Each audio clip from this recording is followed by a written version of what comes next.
दोस्तों, आज हम आपको एक ऐसी सस्पेंस से भरी कहानी के बारे में बताने जा रहे हैं जिसमें एक जिक्सॉ नाम का शख्स 5 लोगों को एक खौफनाक कमरे में बंद कर देता है। आखिर क्यों ये एक एक करके सबको मार रहा है? ऐसे उन्होंने क्या गुनाह किए हैं? अगर आप भी जानना चाहते हैं तो वीडियो के आखिर तक हमारे साथ बने रहें। ये कहानी जिक्सॉ के मरने के 10 साल बाद की है दोस्तों।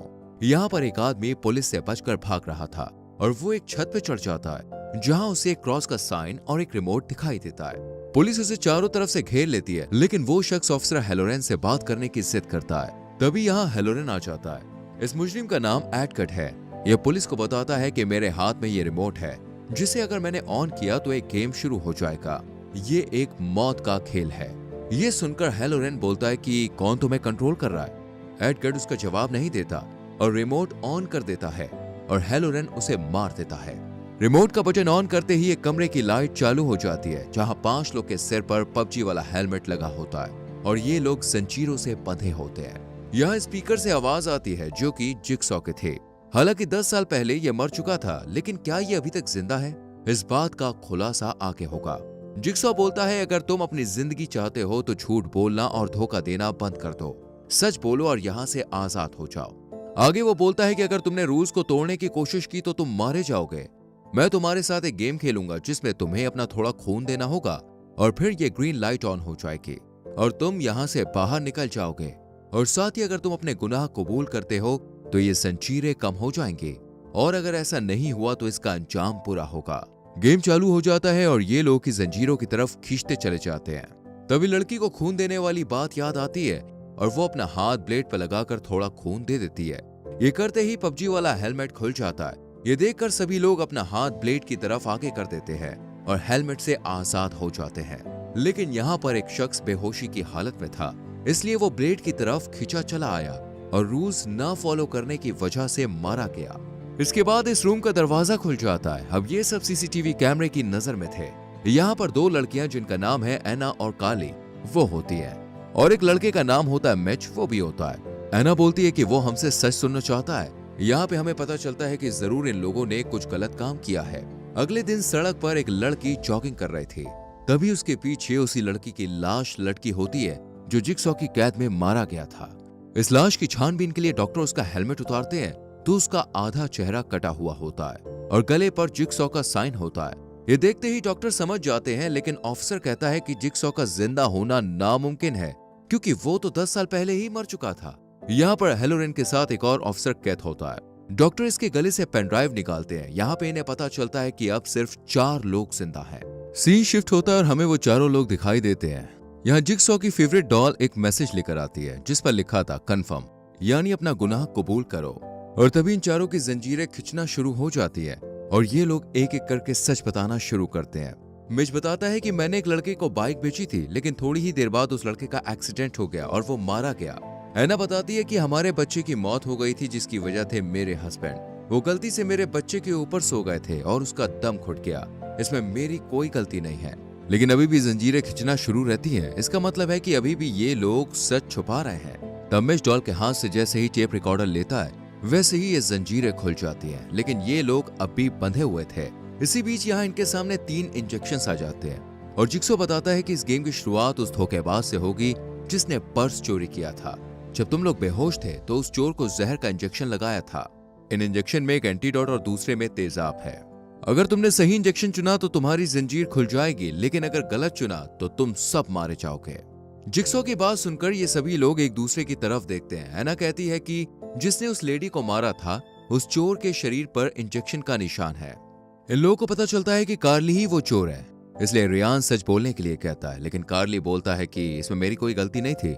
ये सुनते ही जंजीरें दोबारा खिंचना चालू हो जाती है और रियान कार्ली के शरीर में तीनों इंजेक्शंस इंजेक्ट कर देता है और कार्ली की आंखों और गले से खून निकलना शुरू हो जाता है और उसे एक दर्दनाक मौत की सजा मिलती है। कार्ली ने मरने से पहले बताया था कि उसकी जिंदगी की कीमत $3.50 है, यानी इससे हमें पता चलता है कि कार्ली ने $3.50 चुराए थे और यही इनके अगले डोर का कोड था। दूसरी तरफ हमें ऑफिसर दिखाया जाता है जो कि कहता है कि यह आवाज जिक्सॉ से काफी मिलती जुलती है, लेकिन वो कहता है कि ऐसा कैसे हो सकता है, जिक्सॉ तो 10 साल पहले ही मर चुका था। फिर सीन शिफ्ट होता है और हमें यहाँ दूसरा रूम दिखाया जाता है। यहाँ पर एना चीख चीख के कहती है कि उसमें मेरी कोई गलती नहीं थी, मेरा बच्चा गलती से मरा था, इसमें मेरी कोई गलती नहीं है, फिर मुझे उसकी सजा क्यों दी जा रही है? यहाँ पर 2 दरवाजे थे जिन पर नो एग्जिट लिखा था, लेकिन रियान यहाँ से बाहर जाने के लिए इन दरवाजों को तोड़ने लगता है और जिक्सॉ के रूल्स के खिलाफ जाता है। तभी फ्लोर टूट जाता है और रियान का पैर नीचे चला जाता है। वहाँ वायर उसके पैर को कस कर जकड़ लेता है। यहाँ मिच को एक टेप दिखाई देता है जिसे निकालने के लिए वो लकड़ी की मदद लेता है, लेकिन वायर की वजह से वो टूट जाती है और फिर वो हाथ से ही उसे उठा लेता है। टेप को ऑन करते हैं तो जिक्सॉ इनसे कहता है कि मैंने तुमसे मना किया था कि रूल्स को मत तोड़ना, लेकिन अब तुमने रूल्स तोड़ दिए हैं तो इससे बचने के लिए तुम्हें इस हैंडल को खींचना पड़ेगा, जिसके बाद तुम आजाद हो जाओगे। इस आजादी का मतलब था कि रियान को अपना पैर गंवाना पड़ेगा। यहाँ पर हमें डॉक्टर लोगन दिखाए जाते हैं जिन्हें कार्ली की लाश मिल चुकी थी, साथ ही जिक्सॉ का लेटर भी जिसमें लिखा था कि अब सिर्फ 3 लोग बाकी हैं। ये लोग इस बॉडी की छानबीन करते हैं। दूसरी तरफ दोनों ऑफिसर को डॉक्टर लोगन और असिस्टेंट पर शक होता है कि इन सब के पीछे इनका हाथ है। कहानी 3 लोगों पर घूमती है। मिच और एना यहाँ से निकलने के लिए एक रूम में जाते हैं। ये एक चिमनी रूम था। यहाँ इन्हें एक टेप दिखाई देता है जिसे देखते ही ये लोग इस टेप को खींच देते हैं, जिसके बाद इस कमरे का दरवाजा बंद हो जाता है और जिक्सॉ की वीडियो शुरू हो जाती है कि तुम लोगों ने बहुत से झूठ बोले हैं, तुम लोग बहुत ही घटिया हो, तुम्हारे बचने का सिर्फ एक ही रास्ता है और वो है रियान। अगर रियान लीवर खींच देता है तो तुम लोग यहाँ से बच जाओगे। ये रियान को भी बताता है कि अगर तुम इन लोगों से बचना चाहते हो तो तुम्हें खुद को आजाद करना पड़ेगा। ये सुनते ही रियान हक्का बक्का रह जाता है। अब यहाँ मिच और एना कमरे में बंद थे और अनाज गिरने लगता है। साथ ही यहाँ कुछ नुकीली चीजें, चाकू, ब्लेड, ये सब भी गिरना शुरू हो जाते हैं। रियान इन लोगों को बचाने के लिए लीवर को खींच देता है और उसके पैर के 2 टुकड़े होकर गिर जाते हैं। इधर हमें ऑफिसर दिखाई देते हैं जो कि डॉक्टर के असिस्टेंट से पूछताछ करते हैं और डॉक्टर बताते हैं कि आपके असिस्टेंट जिक्सॉ की वेबसाइट, जिसमें वो लोगों को मारने के तरीके बताता है, उस पर काफी ज्यादा एक्टिव रहती है, लेकिन इनके पास इसके खिलाफ कोई सबूत नहीं था, इसलिए वो इसे छोड़ देते हैं। अगले सीन में डॉक्टर एंड असिस्टेंट दोनों क्लब में एक साथ दिखाई देते हैं, जहां असिस्टेंट कहती है कि ऑफिसर हमें फंसाना चाहता है।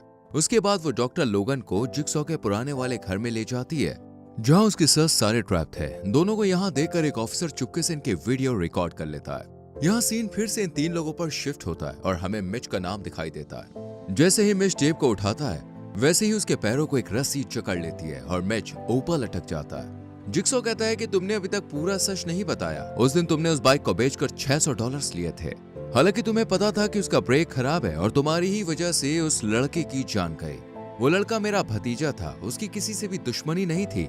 वो बोलते ही उसके सामने एक डिवाइस आती है और वो बोलता है कि इसमें उसी बाइक की मोटर फिट है, तुम्हें इसका ब्रेक दबाना पड़ेगा। इसके बाद मोटर ऑन हो जाती है। एना मिच को बचाने के लिए टायर को बंद कर देती है, लेकिन थोड़ी देर बाद टायर फिर से ऑन हो जाता है और मिच इसके अंदर चला जाता है और वो मारा जाता है। यहाँ हॉस्पिटल से एडगर, जो कि शुरू में दिखाया गया था, वो गायब हो जाता है। ऑफिसर उसे तलाश करने लगते हैं। जिक्सॉ की लाश को देखने के लिए वो जिक्सॉ के ताबूत को खोलते हैं, लेकिन उसमें जिक्सॉ की तरह एडगर मिलता है। जिक्सॉ को ढूंढने के लिए ऑफिसर अपनी टीम के साथ उसी घर में जाते हैं जहां डॉक्टर लोगन और असिस्टेंट को देखा गया था। यहाँ इन्हें मिच की लाश दिखाई देती है और साथ ही जिक्सॉ का मैसेज कि अब सिर्फ 2 लोग बचे हैं। हेलोरन का शक लोगन पर जाता है। वो इसे गिरफ्तार करने के लिए चल देता है, लेकिन यहाँ लोगन ऑफिसर से कहता है कि इसके पीछे ऑफिसर हेलोरन है। ये सुनकर ऑफिसर का भी शक उस पर जाता है। असिस्टेंट डॉक्टर लोगन के पास आती है और बताती है कि मैं जानती हूँ कि ये गेम कहाँ खेला जा रहा है, और ये लोग उसी जगह पर चल देते हैं।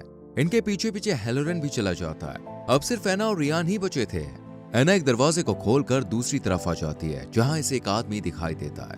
वो इस पर अटैक कर देता है। अगले ही पल एना और रियान दोनों के पैर जंजीर से बंधे हुए होते हैं।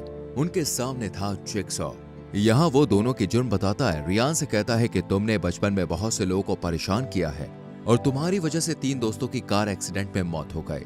ये सुनकर रियान कहता है कि मुझे छोड़ दो, मैं अभी जीना चाहता हूँ। जिक्सॉ कहता है कि हर इंसान जीना चाहता है। अगर उस दिन वो डॉक्टर मेरा एक्सरे ना बदलता तो मुझे इतनी मुश्किल का सामना ना करना पड़ता और मेरा कैंसर जल्दी ठीक हो जाता। इसके बाद जिक्सॉ एना की सच्चाई बताता है। यहाँ हमें पता चलता है कि एना के बच्चे की मौत उसके पति की वजह से नहीं, बल्कि उसी की वजह से हुई थी। उस रात उसका बच्चा बहुत रो रहा था।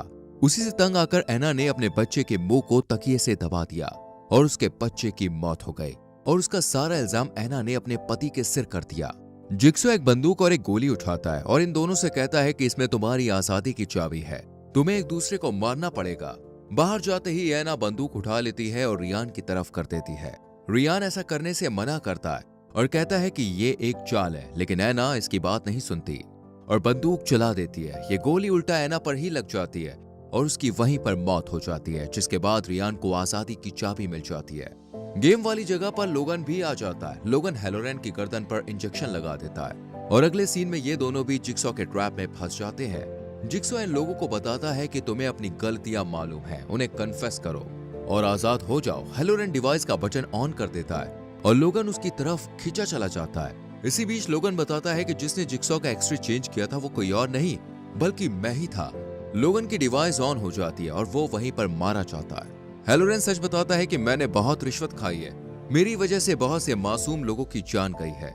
ये कहते हुए इस कहानी का सारा सच सामने आ जाता है और लोगन जो कि मारा गया था वो जिंदा हो जाता है और कहता है कि यहाँ 20 साल पहले गेम खेला गया था जिसे जिक्सॉ ने बनाया था। इसमें रियान और ऐना थे जो कि 10 साल पहले ही मर चुके हैं। उनके साथ मैं भी था, लेकिन जिक्सॉ ने मुझे माफ कर दिया। यहाँ हमें एक और सच्चाई का पता चलता है। एडगर वही शख्स है जिसने लोगन की बीवी को मारा था, लेकिन हैलोरेन ने उससे रिश्वत लेकर उसे जाने दिया और जो गोली एडगर पर चलाई गई थी वो भी लोगन ने चलाई थी ताकि अपनी बीवी का बदला ले सके। वो कहता है कि इस गेम के आखिरी खिलाड़ी हम हैं और फिर हैलोरेन की मौत हो जाती है। हमें पता चलता है कि अब आगे जिक्सॉ का काम लोगन जारी रखेगा और उसका साथ देगा। दोस्तों, आपको इस मूवी की एक्सप्लेनेशन कैसी लगी मुझे कमेंट करके जरूर बताएं। वीडियो को लाइक और शेयर करें। आने वाली वीडियोस को देखने के लिए चैनल को सब्सक्राइब करके बेल आइकॉन प्रेस करें जिससे आने वाली वीडियोस मिस ना हो। मिलते हैं अगली वीडियो में। Till then bye bye, take care.